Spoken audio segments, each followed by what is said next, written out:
네, 안녕하십니까. 저는 IM증권에서 근무하고 있는 이영훈이라고 합니다. 만나서 반갑습니다. 네, 이사님, 4월을 지나 곧 5월을 맞이하는데요.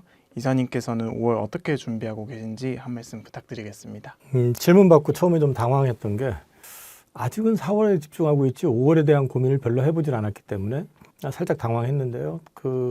일단 저는 4월 달은 종전 베팅 이야기를 말씀을 드렸고, 그 다음에 주도주가 반등을 하고 많이 빠진 거 반등하면 순환매 어닝 시즌이기 때문에 거기에 따른 이제 순환매 말씀을 좀 드렸던 것 같습니다.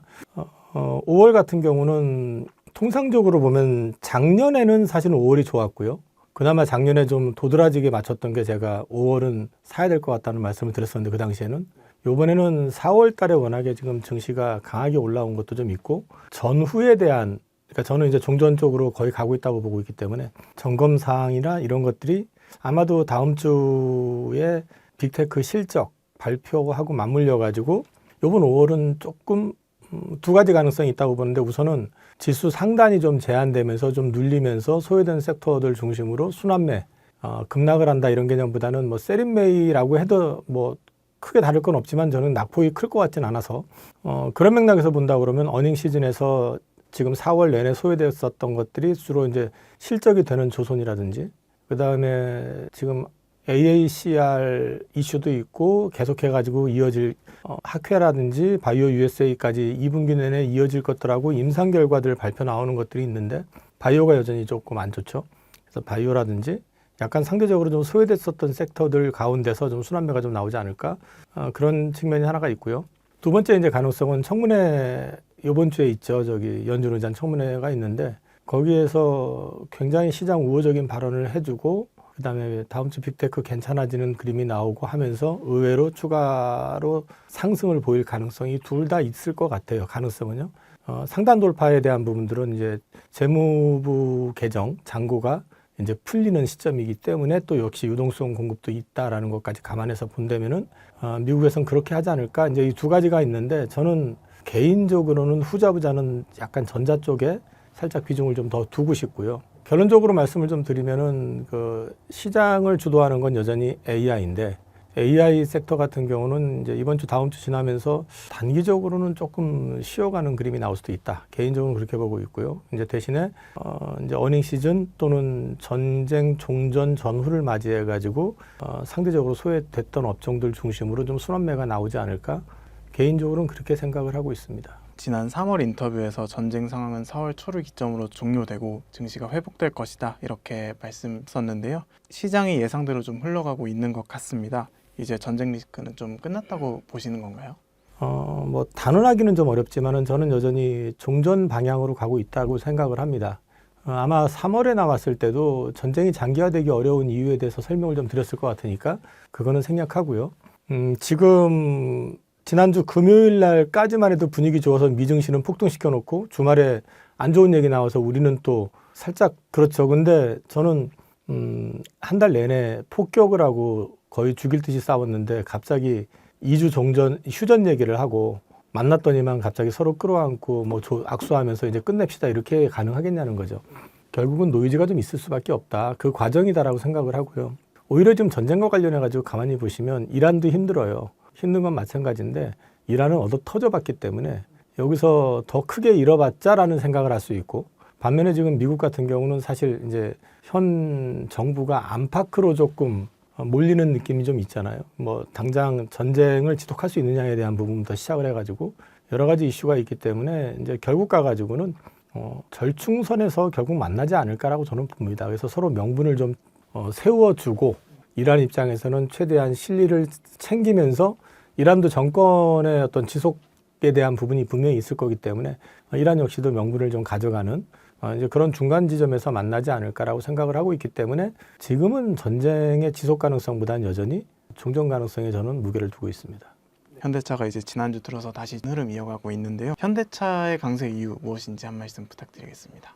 현대차를 보시는 입장에서 본다 그러면 현대차가 시장에서 평가하는 거는 두 가지입니다. 여전히 레거시 자동차, 아무래도 그 내연기관차에서 수익을 많이 내고 있기 때문에 그 관점으로 보는 회사라면은 여전히 쌀 때 사가지고 좀 올라가면 팔아야 되는 입장.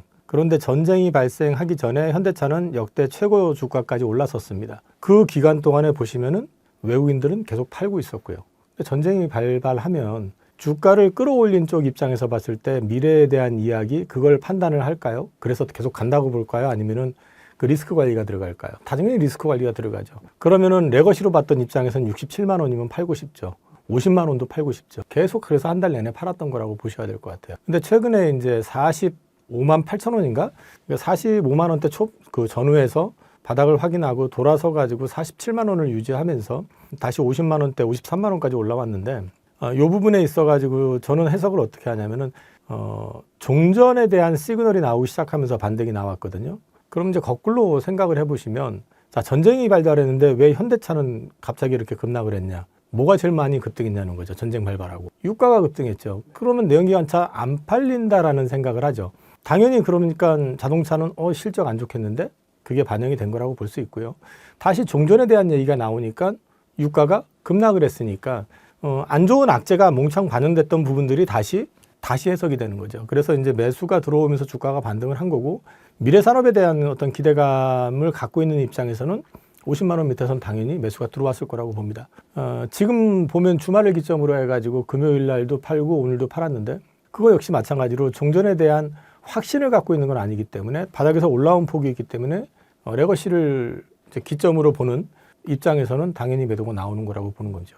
그리고 오늘 같은 경우는 또 전쟁 더 할 것 같은데 하는 느낌이 나오니까 또 당연히 파는 거고 이제 이런 과정을 겪을 수밖에 없다고 보는데 궁극적으로 종전을 향해 간다 그러면 이번 주에 실적 나오는데 실적은 좋을 리가 없습니다. 실적은 좋을 리가 없는데 결국 이제 휴머노이드라든지 자율주행이라든지 이런 피지컬 AI와 관련되어 있는 부분에서 이미 테슬라도 뭐 실적이 좋아서 올라가는 거 아니잖아요. 그런 쪽과 관련된 부분들을 다시 바라볼 수 있는 근거라든지 아니면 내용들이 나오면 자연스럽게 현대차의 흐름도 이전의 어떤 주가 흐름을 회복하지 않을까 저는 개인적으로 그렇게 보고 있고요. 그렇기 때문에 사실은 현대차 그룹의 입장에서 현대차의 입장에서는 종전이 상대적으로 좀 중요하다고 말씀드릴 수 있을 것 같아요. 그러면 실적이 당연히 안 좋을 것이다 이렇게 말씀을 주셨는데 이번 주에는 좀 주가가 좀 흔들릴 수도 있겠네요. 흔들린다고 해서 저는 크게 밀릴 것 같지는 않고요. 이미 그 휴머노이드 또는 자율주행과 관련되어 있는 부분들이 조금씩은 오픈이 돼 있는 상태고 27년에 자율주행 2.5 플러스 버전으로 해가지고 양산 얘기가 지금 나온 상태고 휴머노이드 같은 경우는 28년 양산 얘기가 이미 나온 상태고요. 그 중간 과정에서 트레이닝이라든지 구체적인 얘기들이 계속해서 나올 거기 때문에 이런 부분들을 감안해서 놓고 본다 그러면 현대차 주가가 여기서 크게 밀릴 자리는 아니다. 단 물론 종전을 전제로 해서 말씀을 드리는 겁니다. 그래서 밀리면 기회라고 생각하고 들어오는 수급이 분명히 나올 것 같다. 그리고 또 종전을 하게 되면 어떤 이슈를 보셔야 되냐면은 강달러라는 거는 어떤 글로벌 시장이 환경이 불안해질 때는 안전자산을 찾기 때문에 강달러 현상이 나올 수밖에 없지만 당장에 우리가 종전 얘기 나오니까 원화 가치가 1460원대까지 순식간에 빠지잖아요.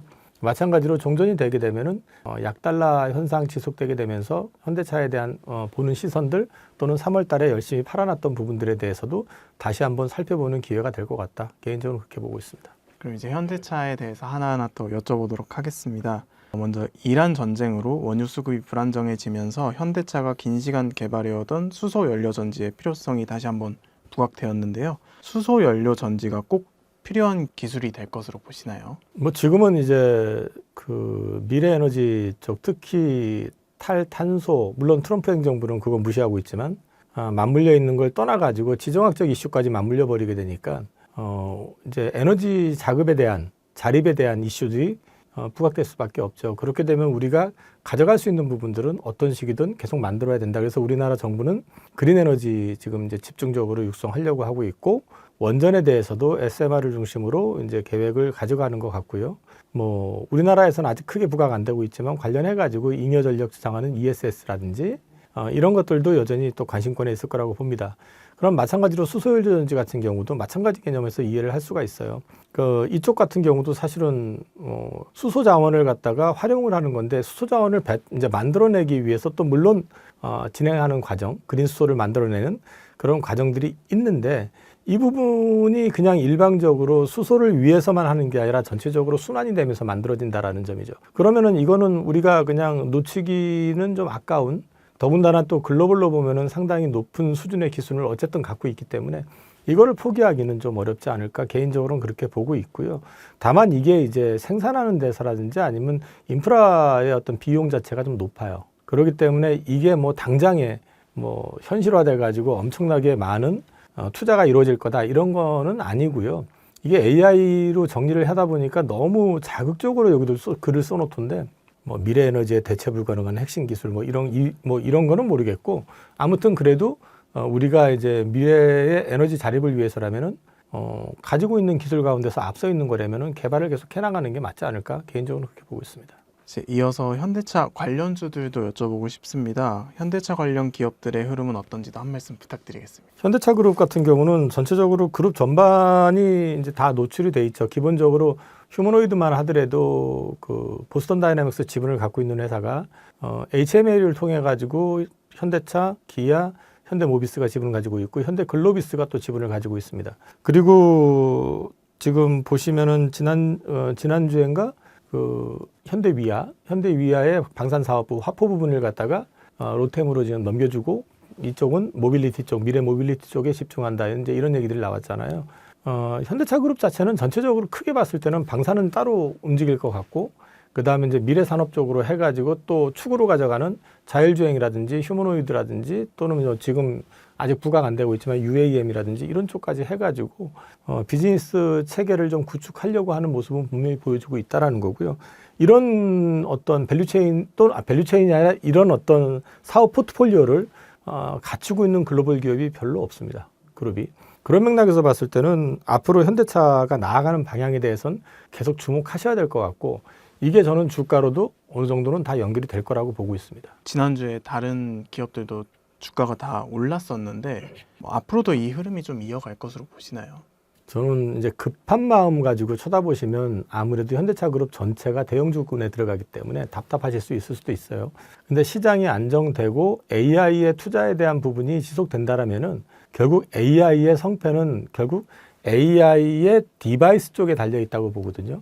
우리가 지금 하고 있는 거는 그 온라인상에서 주로 하잖아요. 뭐 에이전트 AI도 마찬가지고 그렇지만 궁극적으로 AI가 일상에 정착이 되고 그 다음에 시장 전체의 어떤 경제를 바꾸려고 그러면 이게 일상으로 녹아 들어가는 그런 움직임이 있어야 될 것이고 그거는 노트북이나 이런 휴대폰뿐만 아니라 당연히 자율주행이든 휴머노이드든 우리가 일상에서 보는 가전제품도 물론이고 이런 쪽으로까지 녹아 들어가야 되는 그런 구분이라고 본다고 했을 때 그쪽에서 AI 확산의 디바이스를 가장 확실히 갖추고 있는 그룹이 어디냐는 거죠. 적어도 한국에선 당연히 현대차 그룹일 것이고 글로벌로 봐도 지금 그 정도 준비를 갖춰놓은 데는 비교를 굳이 한다 그러면 비중국 대상으로 놓고 얘기하면 테슬라 외에는 별로 없잖아요. 그러면 테슬라하고 현대차를 비교한다고 했었을 때 차별점 뭐냐? 분명히 차별점은 있어요. 하나는 전기차를 통해서 뭐 탄소 배출권이라든지 이런 걸로 돈 수익을 내고 여기는 레거시로 돈을 많이 번다.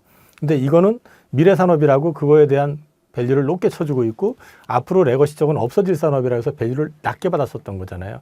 근데 여기도 지금 휴머노이드하고 자율주행하고 이런 것들을 같이 맞물려서 가고 있다 그러면 미래 산업에 대한 평가는 받아야 된다라는 거죠. 그런 맥락에서 본다 그러면 현대차에 대한 부분들은 앞으로 중장기적으로 꾸준히 보셔도 괜찮다.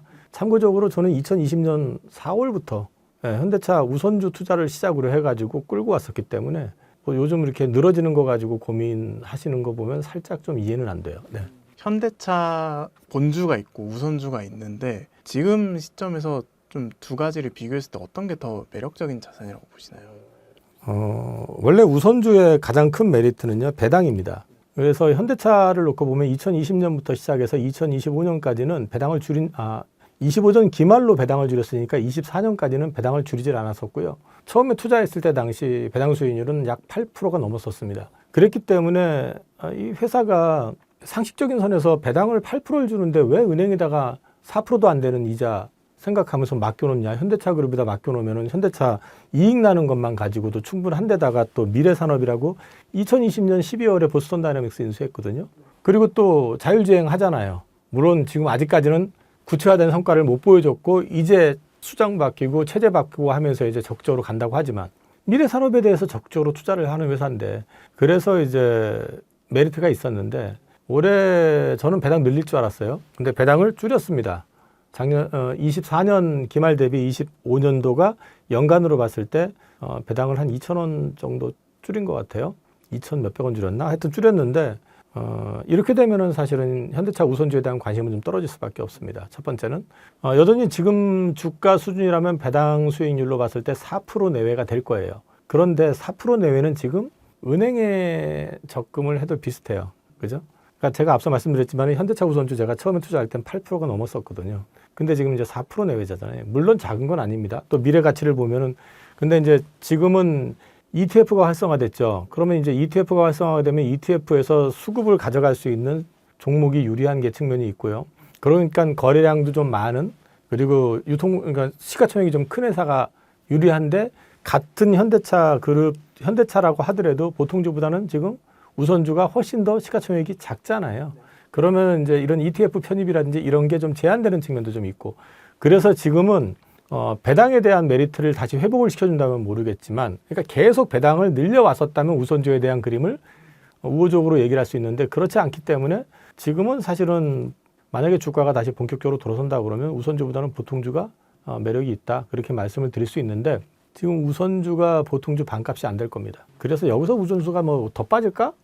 그건 또 아닐 것 같아요. 그래서 이제 우선주는 지금 올라가게 되면 현대차 보통주 올라가면 따라 올라는 갈 건데 이제 그거를 급하게 따라가려고 그러면 나중에 배당이 됐든 아니면 사실은 이제 우비라고 써 있는 거 본드 역할을 이제 애초에 본드 기능으로 발행이 된 거하고 지금 현재 우선주하고는 약간 다르거든요. 그러면 이 우선주에 대한 부분들은 회사에서도 정책적으로 어떤 고려를 좀 해야 되지 않느냐. 그럴 때는 다시 또 이제 우선주가 한 번 더 주목을 받을 수 있을 것 같습니다.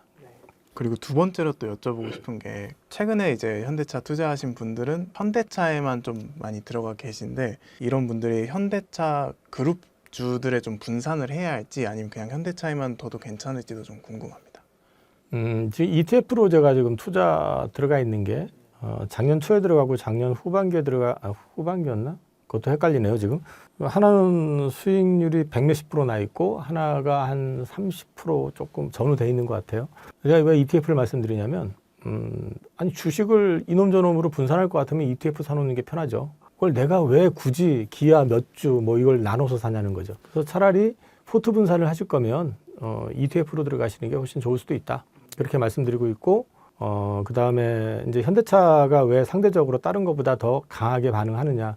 누가 봐도 그룹의 주력이고요. 그 다음에 이제 휴머노이드라든지 자율주행을 하게 될 경우에도 역시 주도가 될 수밖에 없다라고 저는 이해를 하고 있고, 그 다음에 현대차 같은 경우는 로보틱스랩이라고 해서 로봇 관련되어 있는 연구소를 따로 가지고 있어요. 그래서 모베드라고 이름 들어보셨는지 모르겠지만은 그 물건 이송하는 거, 그거는 로보틱스랩에서 만든 거거든요. 로봇 산업 관련한 부분들은 현대차가 앞으로 지속적으로 가져가는 부분들이 분명히 있기 때문에 현대차에 대한 밸류가 상대적으로 높게 평가받는 건 사실입니다.